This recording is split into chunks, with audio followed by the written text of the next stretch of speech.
We've been looking at how neoliberalism has essentially broken the world and why boosting the mixed economy might just be the fix we need. It's a pretty radical call for rebalancing state and private enterprise. Right. It's really intriguing. The idea is that neoliberalism, with its extreme free market focus, has led to significant market failures, isn't it?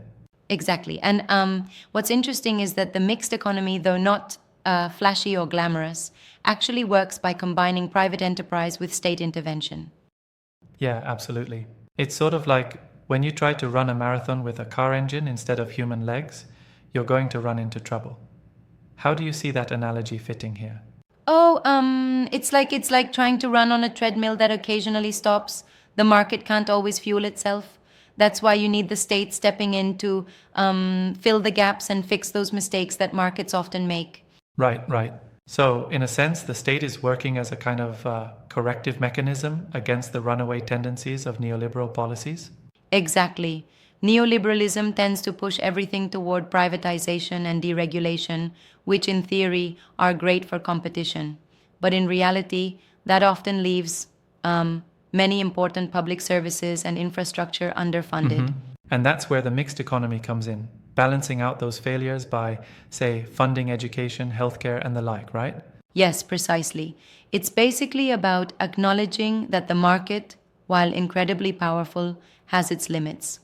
When you face structural issues like inequality or failures in public services, you need state Exactly. intervention. However, isn't there a risk that having too much state intervention can lead to inefficiencies? I mean, critics could say state bureaucracy might stifle innovation. That's a valid point, and it's really a balancing act. The hypothesis here is that a mixed economy, if managed correctly, can harness the best of both worlds.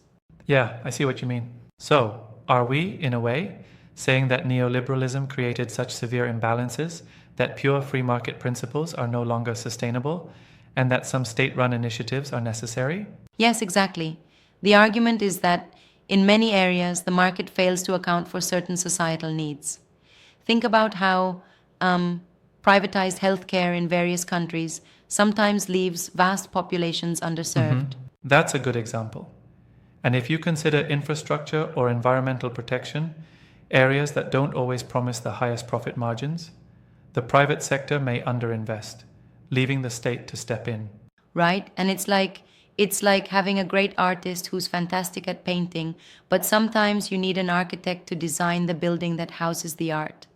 The mixed economy is about allocating roles Exactly. accordingly. I like that analogy. But let me ask, doesn't a mixed economy also face challenges regarding inefficiency or potential corruption in state-run segments?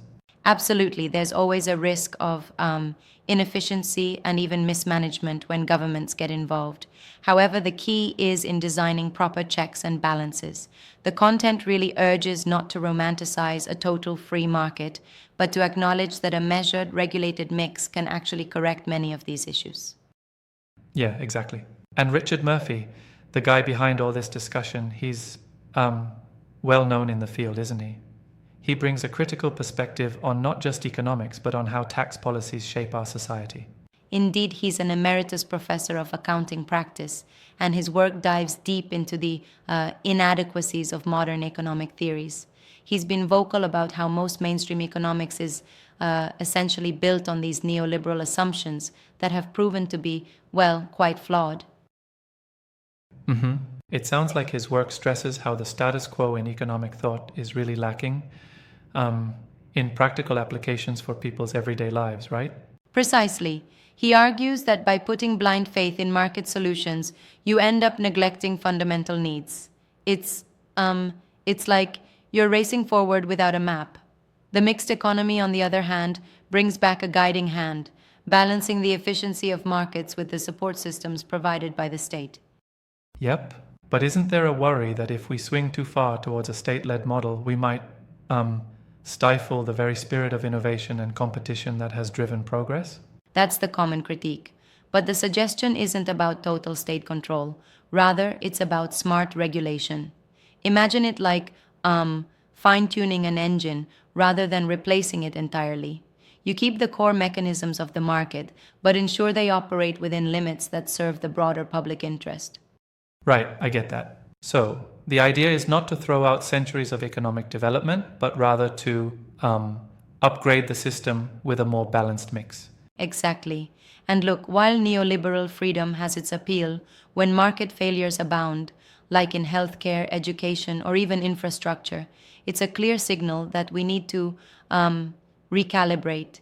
It's about taking the best bits of the free market and merging them with the reliability of state intervention. One thing I find intriguing is how these ideas could be applied to today's crises. With, say, the global pandemic as a recent example, many countries saw the pitfalls of pure market reliance. Exactly. And it's like, the pandemic highlighted the vulnerabilities of a purely market driven healthcare system. States had to step in massively to protect public health. It just reinforces that a mixed economy can adapt better in a crisis. Right. And it's not just about healthcare. Look at climate change. The market often underestimates long-term risks since profits are judged on quarterly results rather than sustainable outcomes. Yes, and here's where state intervention becomes crucial. Policies on green energy, carbon taxes, and other regulations can drive investments that the private market might otherwise ignore. But let's play devil's advocate for a moment. Some might argue that too much government meddling leads to a lack of innovation. Do you think this criticism holds water given what we know? That's a fair challenge. And I think it's all about designing a system with proper accountability. History shows that either extreme, absolute market freedom, or complete state control doesn't work so well. We need a sweet spot. The mixed economy, as presented, aims to harness entrepreneurial energy while ensuring that public welfare isn't sacrificed in the process. Right, I see your point. So, if you had to summarize, the core message here is to rethink our unbalanced reliance on neoliberal policies and instead embrace a model that caters more dynamically to societal needs. Yes, that's it exactly. It's about recognizing that our current economic systems, largely built on neoliberal ideas, are not adequately addressing widespread issues like inequality, public health, or environmental degradation. The mixed economy offers a framework that can deal with these problems more holistically. And does Murphy give us any clues on how to practically implement these changes, or is it more of a theoretical framework? Well, he stresses policy changes and a reconfiguration of the public and private roles. This isn't a one-size-fits-all solution. It's more like a call to redesign economic policies that have failed to keep up with our social challenges. Exactly. I also noticed he's not afraid to criticize the prevailing orthodoxies in economics, calling them rubbish sometimes. That kind of language is pretty provocative, wouldn't you say? Definitely. It's his way of shaking up complacency. By calling the traditional views into question, he forces us to re-examine ideas that many took for granted. Right on. I find that quite refreshing. It makes you think deeper about these concepts rather than just accepting them at face value, doesn't it? Yes, it really does. It's like sometimes you need that challenge to break free from old paradigms, especially when they're contributing to problems we see today: inequality, market failures, and so on. In the end, the discussion really underscores the need for a balanced approach. Not too much deregulation, not too much control, just a well-considered mix that serves society as a whole. Exactly. And while the mixed economy might not be as glamorous as pure free market bliss, it's arguably more practical for addressing the complexities of modern life. Absolutely. Well, this has been an enlightening discussion. It seems that revisiting and reimagining our economic frameworks is not just academic, it's essential for our future. Right, and as we keep pressing on with these debates, it's vital we remember that economic ideologies are tools, not dogmas. They need to be reevaluated and adjusted as our society's needs evolve. Yep. Thanks for walking through these ideas today. It definitely gives us a lot to ponder about how we can move forward. Absolutely. Thanks for the great questions. Until next time, let's keep questioning and refining our approaches to building a better balanced future.